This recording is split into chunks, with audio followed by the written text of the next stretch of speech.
Thanks to the witnesses for being here. I want to talk a little bit about spent nuclear fuel and the storage of spent nuclear fuel. It's a top priority for my constituents and for me. There are several decommissioned or decommissioning nuclear reactors that have spent fuel stored on site. It needs to be moved from sensitive locations, either to interim or permanent storage.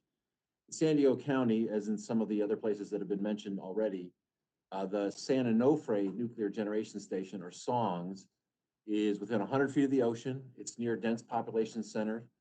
It's near multiple fault lines, which poses an earthquake risk. And climate change, including sea level rise, could also pose a threat to SONGS and other sites across the nation. Simultaneously, next generation nuclear energy could be a key component of our clean energy future. In 2020, nuclear energy provided over 50% of the country's zero emission electricity. And in the future, advanced reactors could help us produce less nuclear waste and provide cheaper electricity.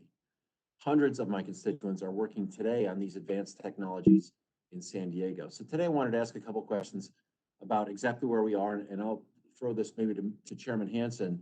Can you tell us what the risks are that are associated basically with the storage of spent nuclear fuel at decommissioned or decommissioning facilities like the San Onofre facility in San Diego? What are the risks associated with that storage?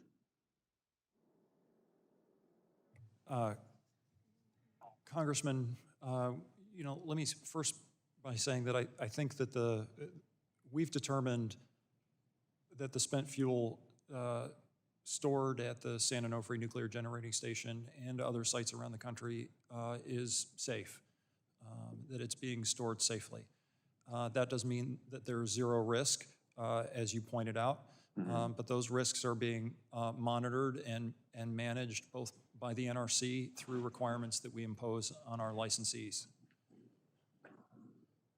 Great, I'm happy to hear that. I want to know a little bit though about what is it that you're watching to make sure that something doesn't go wrong? What are the things that you have your eyes on in particular that if you weren't watching could cause health risk or environmental risk? So for example, part of our oversight process really looks at the integrity of the facility over time, both the external structures such as the overpacks for the spent fuel canisters, as well as the canisters themselves. We require our licensees to have robust monitoring programs, and we oversee those programs as well as conduct inspections on those facilities ourselves. If the containers were deemed, or if were ultimately did not have integrity, what would be the result? What could happen?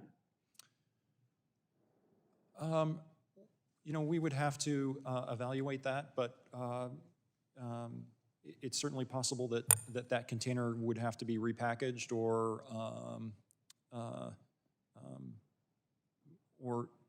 inserted in another canister potentially. We'd have to evaluate that kind of on a case-by-case basis. Sure, but obviously the thing we're worried about is a leak of contamination, right?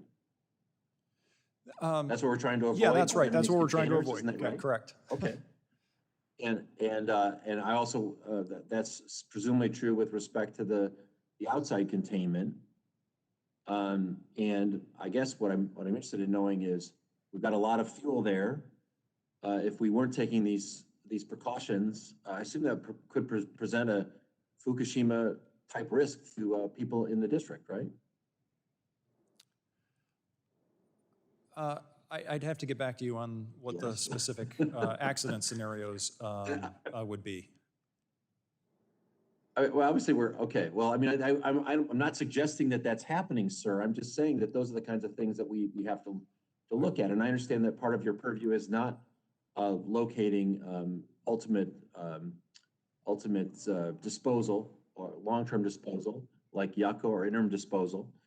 But I would also be curious if we're stuck with this because the Biden and Trump administrations have both withdrawn support for Yucca or are against it. We're supposedly going to go down the line of asking people to please take it based on some sort of consent. Are there ways that we can improve the oversight of these decommissioned or decommissioning facilities so that we're sure that they're safe? We've determined that our oversight processes for these spent fuel facilities and for the ongoing decommissioning activities are safe. All Congressman. right. Is this an ideal place for long-term storage in your opinion? I would, I'm not sure that on-site at these reactor facilities were originally envisioned as long-term storage facilities, no. All right. Well, my time has expired, and thank you for being here.